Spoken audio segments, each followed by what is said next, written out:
right, welcome back. Larry Krueger sitting in for Steiny. It's time for Willard and Dibs, starring Dan Dibley and F.P. Santangelo. The guys. And, we've been talking a lot of football today, guys, but FP's here, and every time I see FP, I think Giants baseball. Put the rat on the table. What is going on? I'm losing my ass over here over the Giants. I'm passionate about the Giants. I want to see them do something. Can I get Bellinger? Can I get Hoskins? You're a Sac guy, dude. I love Sacramento's tradition. I'm a Sac State guy. I went to Sac State. My brother sends his kid to Jesuit. Hoskins is my guy. He's a Jesuit guy. He's a Sac State guy. He's a right-handed power hitter coming off an injury. I just assumed that he's coming here. FP, is he coming here? If you're a Sacramento guy, then blame Scott Boras. Is that it? He's a Sacramento guy. He is? He's holding everything up. But do you think Farhan's done, or do you think he's going to sign a significant bat? Like done? Like on his way out, or no? I mean done as far as building. Because yeah. I want to see offense. FP. I like offense. I want to see Bellinger or Reese Hoskins. Chapman doesn't excite me because I like Casey Schmidt, but. Tell me something good news. Well, you got to have some sources. If you like offense, they need to build a dome over the stadium, first of all. And I know what you're saying. And I love the Dusty hire. Here's my take. And obviously, baseball's in the backseat right now. And it's not very. I don't think I've ever seen a Giants fan base more cranky than they are right now, and justifiably so, based on what's happened over the last couple of years and what hasn't happened over the last couple of years. I understand. I think the people on the corner of 3rd and King who do it for a living understand too. But, We all want to fall in love with Giants again. We all want to go out and buy a jersey. We all want to see a guy get 5 at-bats a game and not get pinch hit for in the 4th inning. We want to see players like the old days, like Robbie Thompson, Jose Uribe, and Will Clark, and just fall in love with guys and wrap our arms around these guys, whether it's Casey Schmidt, whether it's younger players or not. And I think they realize that. And I think it's really important with the hire of Bob Melvin that it's not going to be a rebuild. I've talked to a lot of players this offseason. They're excited about the year. Half of them are already in Scottsdale, or driving to Scottsdale as we speak. And when you look at Farhan, his track record, it's understandable what people are thinking right now. And I get it. I'm a Giants fan. I've been a Giants fan longer than I've been associated with the franchise, so I understand. And all my friends I hear this from. But by the way, guys, I used to bum Copenhagen dips off this guy in 1999. Terrible habit. That's probably why my voice is hoarse right now. So he was a player. I haven't done that in a long time. You were covering the team, and you were hitting him up for some dips. I was. I'd be like, dude, can I get a little Kopi dip there, FB? And you guys had great vibes in those late 90s Giants teams. Seriously, I remember you guys used to hang out, and I used to park in the players' lot back then when I do the show. And because it was, it was nice. It was. That's where you wanted to be. And you would come out, JT, Billy Miller, Richie. You guys would hang out after games and have a couple pops and talk ball, huh? Yeah, it's changed. Everyone's in their cell phones now, heads down in their cell phones in their lockers. Yep. But here's the thing. Signing a player and the player wanting to come to you are two different things. This isn't a draft. You just don't go out and say, I'm going to get you on my team, and he says, okay. It's a two-way street. It's a marriage, especially when you're signing a long-term deal. And when you have the biggest agent in baseball saying, wait, and the whole industry basically is on hold right now, who's signed who? The Dodgers have been the only active team really all offseason. If you want to sprinkle a player here, a player there. And I think when you have these big packages and these big deals on the table and a big agent involved that knows what he's doing, everything about Scott Boras, he knows what he's doing. He gets the most money for his clients. Right now, there's just a log jam. It's all clogged up, and we're just waiting. And I think if you ask Farhan, he's probably doing everything he can, but it's just not happening for anybody right now. What about the inability to close a deal when you got that person in front of you? Dude, I don't know anything about that, man. I wish I did. It would be so cool to see the behind the scenes on how a draft goes in a war room in baseball, or how a free agency thing goes. Pitch? Just the pitch and what they do. And, you hear things from Rich Aurelia, who was in on the Aaron Judge thing, and you hear things from certain people like Logan Webb, who was in on some things. So you kind of hear how it goes. But, man, to be a fly on the wall and see how that pitch goes, because, the bottom line is, there is better salesmen in the world in the business industry than others, right? There's a reason why you're the CEO of a company or a corporation, because you know how to seal a deal. Not to put you on the spot, but to that point, what did you think of Buster's comments about maybe people not wanting to come to the city? I thought he's absolutely right. Wow. Maybe, and we were talking about it before, maybe he shouldn't have said it, right? But why not? It's the big elephant in the room, And if that, I think a lot of people forgot the word perception. I think the perception of San Francisco is terrible. The reality isn't good, but the perception's way worse than the reality. You guys know, I live in the city. Right. But I think the reality is way better than the perception. Right. And that's where when you put your name to the perception, it becomes part of the reality for people who don't know what the reality is. And I've been coming to the city for, probably 40, 45 years. I grew up in the North Bay, and I've been coming to the city for a long time, and I've seen the ups and the downs. And I know that people think that we're down right now, but it's better than what people think. And so when you have one of the greatest of all time and you have the face of your franchise talking about how maybe that's a problem, I think that becomes a bigger reality than it actually is. I don't like the reaction to it, though. It's like everybody's ripping Buster. Rowdy Tellez is a good dude. I know you know him, FP, and he came out and spoke to it. And also people, he's from Sac. What does he know? Everybody's ripping these guys. It's like, come on. These guys are being candid about what they're hearing from the players. And, I get it. I'm born and raised in the Sunset. I've got great pride for the city of San Francisco. But perception becomes reality to some degree. Dude, here's the thing. When you're a visiting player and you play the Giants, you stay at the Park 55, the Hotel Nico, and you stay in that area. And guys like to walk to the ballpark. Guys like to leave early and walk to the yard. They don't like to take a bus if it's 8 blocks to the ballpark. So, hey, what are you doing? Let's meet in the lobby. Let's grab a Starbucks. Let's go to the yard. So visiting players stay there, and they walk down 3rd Street or whatever to the ballpark. And that is their perception of San Francisco. Right. Yeah. That's what when I used to come here with the Nationals, everybody hated this trip. I'm like, I'm coming home. I get to see you guys. I get to go to the ballpark. And they would just say, we walk outside the hotel. There's a dude laying on the ground bleeding out of his head. I remember our sideline reporter, dude, was just like, I can't look. And I hate this place. I see this all the time. So that little bubble, that little area. Talking about 5-block radius. 5-block radius is what every team in the National League and the American League think of San Francisco. Unless you're from here, you know the city, or you play for the Giants. We saw it in the Super Bowl. When the Super Bowl last came here, Mike Florio stayed south of Market. I think he stayed at the Marriott. And remember where the media row was? It was right there at the Moscone Center. Yeah. So he basically walked from his hotel south of Market to Moscone Center, walked over some homeless people, smelled some people smoking some weed. All of a sudden, it's like, dude, San Francisco's a dump. And this and that's like, dude, go to the wine country, go to Muir Woods, check out Marin, go to the beach, go to the, come on. Well, go to any other major city in our country, and you can pick whatever major city you want in the top 10 or top 20 markets, and you're going to have those areas and those pockets. And, the fact that this happens to be whatever between the hotel where some millionaire has to walk down to the ballpark to go swing a piece of wood at an oblong piece of leather. Give me a break if that's really going to... to me, that's as soft as it gets. And to have Buster Posey, and this is why I ripped him. You ripped Buster? Yes. A guy who doesn't live in the city. I know where he lives. He lives... kind of by you. Where he lives? Did you hang outside his house? That sounds very threatening. Hey, his kids play in a flag football league very close to my house. So I see him come and I see him go.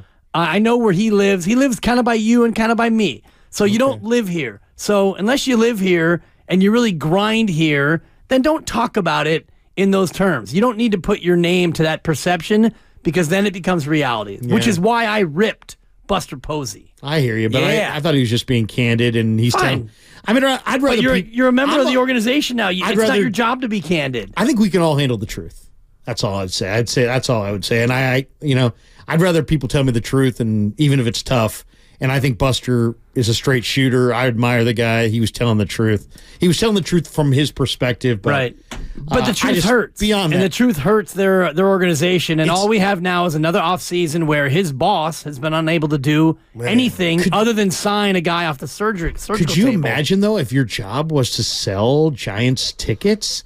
I mean, this Boris thing is baseball. It's almost like, Rob Manfred, who, he's not one of my favorite people since he called the World Series trophy a hunk of metal. It's Flaccid Rob, we call him. But, you got to do something to jumpstart because, if people will buy tickets based on who are they going to go see. Man. And the people will know they're going to go to some baseball games, but I guarantee you, if you're selling Giants tickets, you're having a hard time selling them right now because people want to know before they spend their money who they're going to go see. And I agree with you, FP. It's probably all going to, March 8th or something, there's going to be like 75 signings, but that's not a great offseason. That's not a great way to hold an offseason. Dude, I'm doing some broadcasts this year, play the drip sound, and I can't wait to say who's on first. I'm dying to say who's on first. Because you won't know. As soon as he gets there. Right. And I just want to say who's on first after he gets a single. It's name tag baseball is what it is. Catcher in left field. Right. You want to talk about who's on first. As soon as he gets a base hit, that's just who's genius. On first? Yeah. I can't wait. Yeah. I'm glad you're trying that out now in January. I don't know. I don't know who's on second. If that's going to fly. I don't know who's on second. We could probably say I don't know who's on second. And the right BS now. part is it's almost like a microcosm of society. And my late great mother-in-law, Mary Brown, used to say, son, it's going to be one day the haves and have-nots. And I said, that didn't sound too nice. I don't like that, but that's what baseball is. You watch what the Dodgers are doing. Boras hasn't slowed down what they're doing. And the microcosm to them are the Giants and all these other teams that have nothing. And how fun is that going to be, FP, to sit there and watch a competitive game, what's supposed to be a competitive game, where off the field it's not? How the Dodgers compared to this Giant model? Like I'm scared for April because I'm gonna watch every inning, every pitch, but it's like the Giants are approaching the Warriors when it was a great time out. Oh, you got Warrior tickets. Who they playing? Who can I go see? Is getting to that, and that's getting scary. It's going to be great to see the Dodgers choke in the first round again, though. Well, that'll be satisfying to us all. 462, it's a party. I think there has to be some rule that you can only defer 50% of your contract. Never happened. There has to be some sort of the players' union, your union is so powerful. I hated that They're part. not going to roll back anything. And before you do the legal, and I'll help you transition to something that people actually care about. Oh, look at this. This is why. Look at that anti-baseball. No. It's January 23rd, and this is why we love the NFL. I don't get to see FP that much. Can I talk a little baseball? You can grind FP's ear with all of your Rule 5s and your free agent. And hey, how about Farhan of those international signings? A couple of 16-year-olds. I think that they nailed it. Go ahead, Larry. You're so anti-baseball. I love baseball. All right, you're listening to 95.7 The Game, KGMZ FM in HD1, San Francisco. Always live on the free Odyssey app, Twitch, and YouTube, powered by First NorCal Credit Union, and we thank them. Larry, this is why we love football, though, as we transition, is because even if you are the blanks as an organization, get a coach, get a quarterback, and you get a chance. And you look at D'Amico Ryans and C.J. Stroud, and in baseball, you can't really do that, right? I know. It's a stack card game. Baseball's a stack card game. It's just in my blood. I just love baseball. No, and I love baseball, too. But my kid's playing varsity baseball right now, and I'm a season ticket holder, so it's like I'm out there watching every game. I've been there. And these kids are dreaming the dream, and I love the sport. It's like I know that it doesn't hold the same place in the – I don't talk about it as much on my YouTube channel, right? Because I'm doing it for money, and it's like so I talk football. I thought you did basketball. The joy of broadcasting. Yeah, you know what I mean? But I still love it. I do too, and I love it less on January 23rd. Especially, no, I'm sorry, Larry, I just do, and the hot stove has become the not stove. I know. At the winter meetings, remember the winter meetings used to be. They used to be a thing, and now it's like because of Scott Boras and the what agents are now doing. Like, these guys won't sign until March, and that's what football and basketball do so well. It's like free agency, 2 days of like, oh my God, refresh. Baseball, it's like, but Dibs, get a salary cap. That's really the root of all of it. It will never happen because of FP and all the players. The players' union is so strong. This will never. They don't need a cap. Dude, a salary cap. What they need is a floor. Would have benefited players like me. You kidding me? If they get a salary cap, now I'm going to get paid. Where the big guys can't get paid, the bench guys will get paid a little bit more. You would have loved it. I would have loved a salary cap. I'd be sitting here wouldn't be sitting here with you three jokers if there was a salary cap. I brought you in, Santangelo, and I'll take you out, darn it. If they had a salary floor, then you could eliminate teams like the A's who just want to sit on the money and collect from the general fund. All right, let's talk a little bit about the Niners, because I know FP and I know Dibs. I know you guys are fired up and have a lot of passion for Niner football. What do you guys think? Was that rust? Was that bad play calling? Was it the weather? Was it a little bit of everything? I actually kind of left that game going, dodged a bullet, and they're going to play better next week, and Brock's going to play better, or probably be dry. And I feel really, really good about what we're going to see from the Niners in this next round. Well, how are you guys feeling? I think it was weather in part, but it was also Green Bay's scheme, and that's the part that makes me a little bit worried. Can Detroit do defensively what Green Bay did, which is take away a lot of the in-between the hash marks throws that Brock loves, and also take away McCaffrey in the flat? Those are the two things I think they did very well in that game, and it left you with George Kittle and not much else because Debo went out, and I'm not sure if Debo is going to be able to go. Duck Pandia and his thoughts at 4 o'clock, UCSF awesome. Cleared to play, and he'll weigh in on what he thinks in terms of it's not a broken shoulder, quote unquote, but what could it possibly be, and what's his return to play looking like? I don't think that Detroit can do what Green Bay did defensively, so I'm less worried about this Sunday than I was last Saturday. Dude, I'm worried about the Lions big time. Are you? Yeah. Well, I mean, I think they're good. I mean, they're legit. And here's why. The whole, you're playing, you have momentum, you have confidence, you start to believe in yourself thing. We can sit here and do X's and O's and talk about the great points that Dan just made, but the bottom line is these guys have momentum, and more importantly, they believe in themselves. Their coach has them believing in themselves, like the grit thing and wearing the grit hat and the way they're playing, and you see the locker room scenes after, and you see the confidence and the swagger and the drip this team has where the kickoff team's all dancing. And, I mean, they have it. Whatever it is, the rest of the country, they're America's team right now. Yeah. And the Niners are the villains big time on Sunday. So we can sit here and break it down and talk about the right guard and the left tackle and what's going to happen, and that's all fun to talk about. But the bottom line is this team's coming in here like a freight train with tons of momentum and tons of confidence, and that scares me more than anything because I think with the Niners this week, when you sit around, I know it's not baseball, Larry, but when you sit around, you get rusty, you get stale, and then all of a sudden I'm supposed to go to 0 to 60 and floor it when I haven't floored it in 20 days if you're Brock Purdy or Christian McCaffrey, and I'm supposed to just go out there. Now the Lions have rhythm. Jared Goff's got the most confidence he's ever had in his life, and they are rolling, man, and it scares the hell out of me. FP, real quick, I bragged on your Debo take. You got to fire that for Larry. I've been bragging on it all day. No, Jim Tracy. This is a personal.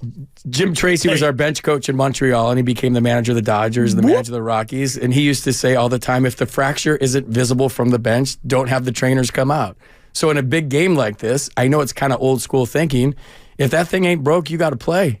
You got to play. You got to shoot it. And how would you feel you said about Debo if he didn't play? I would look at him a little bit differently. Wow. Unless here's the one thing. That's fair. Here's the one thing you go unfair. to. It's wildly out of bounds. Here's what you serious. Save it for our show. No, I'm serious because I've had a torn labrum and it's not a fracture. It's a torn labrum, and there are certain motions like you get your arm up about this height and you can't do anything. Yeah. But did you get shot up with a Novocaine? No, I was teaching PE to 4-year-olds. Oh, there you go. That's similar to playing in the NFL. But here's the thing, you ask the medical staff, can I hurt it worse? Or is this a pain tolerance thing? That's the question. So if they say, yes, you can hurt this worse by playing, then you have to look at the big picture. If they say it's a pain tolerance thing, then you do whatever you take whatever you take. It's an NFC championship game. I know these things don't come around often. It's their third one in a row, but they don't come around often. So you get out there and play. I agree with FP, but I will say this, and I'm sure you could probably maybe relate to this. Sometimes in the middle of the game, you don't know the extent of the injury, and maybe you react differently after the doctor tells you the prognosis than you did when you actually felt it initially. True. So maybe he thought, he didn't come out of the game. It's not fractured. It's not dislocated. So I need to kind of know tomorrow from Kyle, what is it? But maybe he felt like it was fractured. Maybe he felt like it was more significant. So there's a lot of Niner fans who are like, he's soft, he's this. No, we can't call him soft, but he may have thought that he fractured the shoulder only to find out afterwards that there's no fracture and that it's just a contusion. And you're right, maybe he'll have to take some pain medicine this week and suit up. I expect him to go. When you're 50-50 and the season's on the line, there's no dislocation, there's no fracture, I think he's going to go. And if they tell you you can hurt it worse and it could affect your career, then you shut it down. If they tell you it's a pain tolerance thing, then you go. You go. And if it's the second quarter and it's just barking and there's nothing you could do and you can't get your arm up and teach fourth graders in PE, then 4-year-olds. Go ahead. 4-year-olds in PE, much harder, way harder than catching a ball across the middle. Dude. I had Barry Tompkins' kid at the time. Ryan Tompkins. Wow. Really? Kid was that kid's a jerk. I heard. He's strong for a 4-year-old. I heard I do know this though, and I think about Kevin Durant. The way you guys are laying that out. So Kevin Durant had a chance to make it worse and had a chance to have it really hinder his career, and he went out and played, and then he tore his Achilles, and he missed a year. So I was mentioning to Goo, Philip Rivers. Right, but I don't think that a shoulder, if it's not fractured, let's say it is a torn labrum, and we don't know, or if it's a strained muscle or a partly torn muscle, even if it gets worse, you're only looking at 4 to 6 months, which you're going to have anyway if you lose on Sunday. This is a physical player, too, we're talking about. So that's part of the problem. Whatever we shoot it up with, he's running into this door right here full speed behind us for 2.5 hours. Exactly. Right. He bounced off of Marlon Humphrey in that Raven game. Philip Rivers played a playoff game with a torn ACL. And Jack shouldn't Youngblood have. Ask Flo Neal about that. Played with a broken leg. Flo Neal wanted Billy Volek in that game. Everybody's got a different pain tolerance for sure. Yeah. Who is the baseball equivalent of Dan Campbell? I've always wondered, because Dan Campbell is just almost like a character in a movie. Biting kneecaps. Stop. Is there anybody like that? Are you kidding me? Baseball's soft now. It's about hugging guys and making sure. But think about when you played. I got a name. Who was the rough and tumble coach? Jim Leland?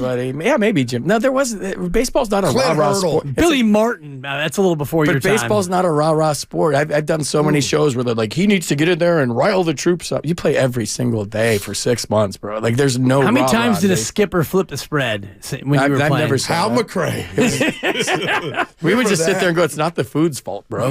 Like, why are you taking it out on the food? Wow. Like, the food didn't still hungry. The food didn't strike out 3 times tonight.